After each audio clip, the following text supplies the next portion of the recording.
Hey everyone, it's been such a long time since I've made some sort of unboxing video, just relaxed video, like showing some coins. So why don't you join me and we open up the first batch of coins I've purchased this 2025. It's a nice little diverse batch of Roman coins. So yeah, let's get started, right? So what do we have first here?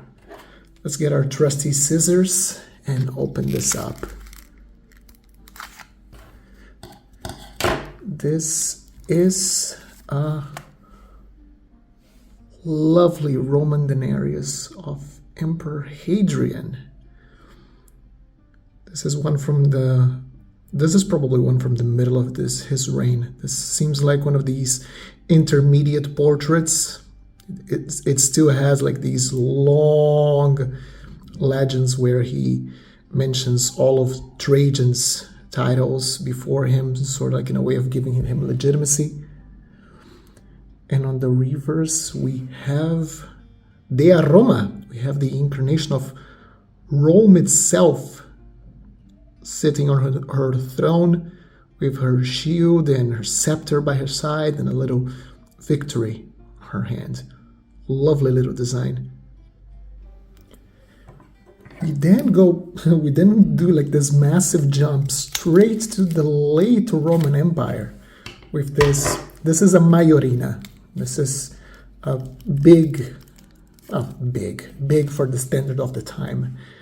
Big bronze coin struck under Constantius Gallus. Constantius Gallus was the cousin of the sons of Constantine.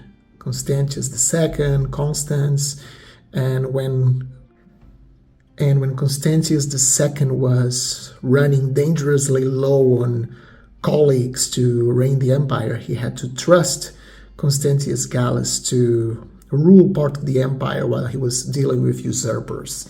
But he turned out to be such a terrible, corrupt ruler that Constantius had no other option but to execute him.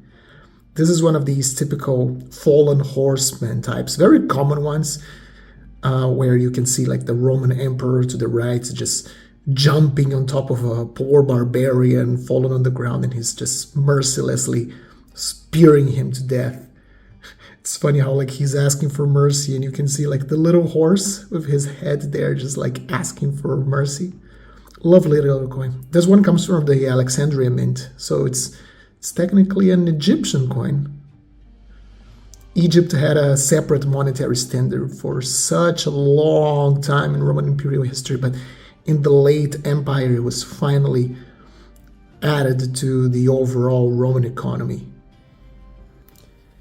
Now that was the first batch. This second batch, this is really spectacular. These are all Antoniniani. These are like very late Antoniniani struck during the first tetrarchy. Like this was right before the tetrarchy, well, Diocletian in particular, reformed the Roman currency and created what we know as late Roman currency. So this is like the very last Antoniniani struck. These all come from Eastern mints, which were mints I was particularly looking for, like some nice examples. I was having a hard time finding these, although they're not exactly rare by any means. And as you can see, these have such wonderful silvering and preservation in these. Like, I'm very happy with this batch. This one is a Diocletian. Check out, like it's a clear sign of these Eastern mints is like this very blocky, this very jowly portrait of Diocletian. And typically also like in the reverse, we have what is called the bicaracta, because it literally means two characters, bicaracta. You typically have on the left like the emperor, and he's receiving like a victory or the globe or anything from a deity. In this case, it's Jupiter. So we can see like Concordia Militum around the design. Pretty lovely coin. Check out these red deposits over the silvered surface. I don't know if these are I don't think these are like, this is actually the copper underneath the silvering. I think this is actually some sort of iron deposit over the silvering. Pretty interesting. Makes us wonder where, like how was the hoard this coin was deposited in. Now this guy, I think that's my favorite from this entire batch. There it is. It was a little bit resistant to come out of the little flip. Just look at the size of that metallic flan. That is massive. You can see the whole, like the entire border of the design, like the beading around the design imprinted on this massive flans. It's such a satisfying thing to see. Like this, yeah, this is probably Rome. Like this style does not look Eastern at all. Like you can see his face is not as blocky as the other ones, although these late Antoniniani all look very abstract. You can see a little bit more of the cuirassed and draped portrait. All of the silvering is pretty much intact, particularly in the reverse. Check out the reverse. Lovely. Wow, there's so much that we can see still. Like there's just a little bit of wear in the fuse and in the portraits and at the top of the letters, exposing the copper. Otherwise, you can still see the silvering pretty intact. Wonderful.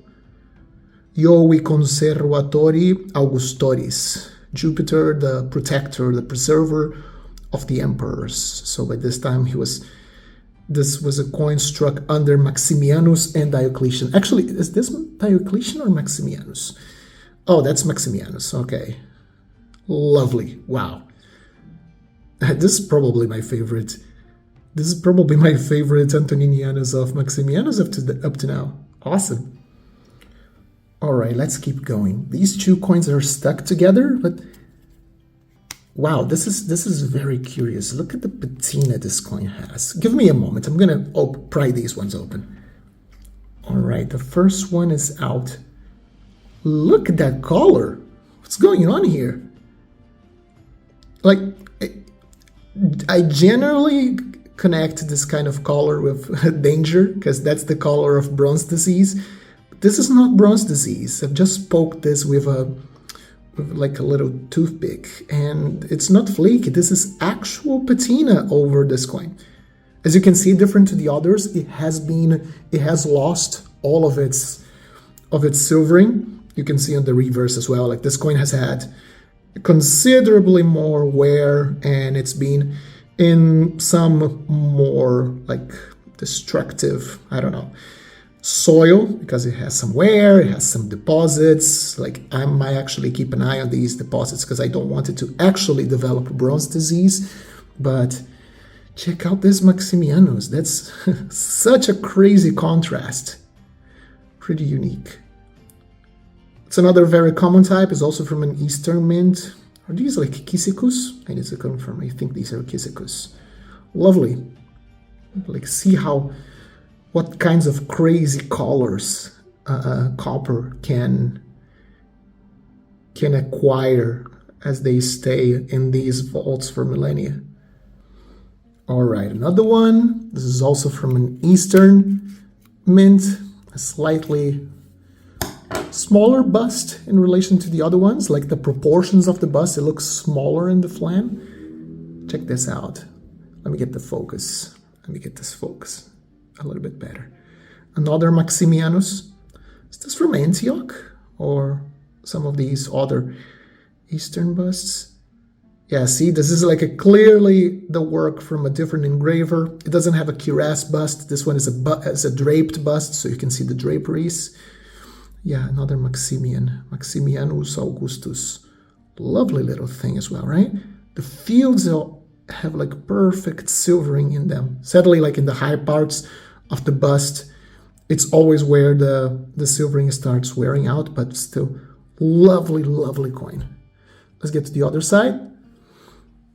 Once again, the bicaracta, very typical for the Eastern mints. It's actually worthy of surprise and further study when you find an Eastern coin that does not have this kind of design. And it's once again a Concordia Militum type. Lovely. This is probably the best reverse as far as silvering goes. It's only showing wear like in the very highest parts. Lovely. All right, let's go for the last coin of today. There we go, and we wrap things up with yet another very nice silvered Diocletian. Now this one has to be Antioch. Like this is clearly the style of Antioch. Once again, like very jolly portrait, but you can see that it is different. It is this has been made by an entirely different engraver. It's a different style. It still looks Eastern compared to the other coins, but it is not the same thing. Like even the titles are a little bit longer. Imperator Caesar Valerianus Diocletianus Pius Felix Augustus. Lovely coin. And on the reverse, yeah, you guessed it right. It's a big character once again. Although in this one, we have different legends and we have a different deity. See, we can read Jovi et Herculi Conservatori Augustoris. So Jupiter and Hercules, the protector of our emperors, and we have Hercules instead of Jupiter. You can see that's Hercules because he has like that club on his left hand and the skin of the Nemean lion. So he's gifting the victory to the emperor, and the emperor also has a little scepter. And this one is actually really awesome. You see, like Jupiter and Hercules, because Diocletian and Maximian, they styled themselves as Jupiter and Hercules, like incarnations of the gods. And it's an interesting reverse because it's a coin of Diocletian, yet it is showing Hercules, the god that was associated with Maximianus. So it doesn't make sense, right? It's supposed to be the other way around. It's supposed to be Jupiter in this coin. But no, it's Hercules giving the authority to rule to Diocletian as well. Wonderful coin. And here is a full shot of all of the coins of today. Wow, they look so good together. I'm very proud of this acquisition. This is a very nice way to start 2025. Hopefully, you guys also have a wonderful beginning of your numismatic year, and you also have like incredible coins in your collection. Now, although the silver Antoniniani look fantastic, I need to admit I am a sucker for 2nd century imperial silver, and for me that Hadrian gets the cake. It has a little bit of wear, but it's still such a pleasant portrait, so well executed. It's still in fairly good silver. You can see like from the surfaces and everything that this is high purity silver. It would start to drop with Antoninus Pius, sadly, in the long and steady trend of debasement that would ruin Roman currency. Let's once again look at the reverse. And there we have once again Dea Roma sitting on her lovely throne. If you know a little bit about Greek coins, you know this design is inspired on an earlier coin struck by King Lysimachus, one of Alexander the Great's successors, where you see Athena sitting on her throne, also like with a similar pose, protecting the Greek people. So here, Roma is protecting the Roman people. What a wonderful, wonderful little coin. So yeah, that's it. A wonderful little assortment of coins. Which one do you like the best? And let me know in the comment section below what are you planning on buying as your first coin of 2025. All right, I hope you enjoyed this little unboxing. Let me know if you like this format. I might do more videos like this. And yeah, happy collecting, and I'll see you soon.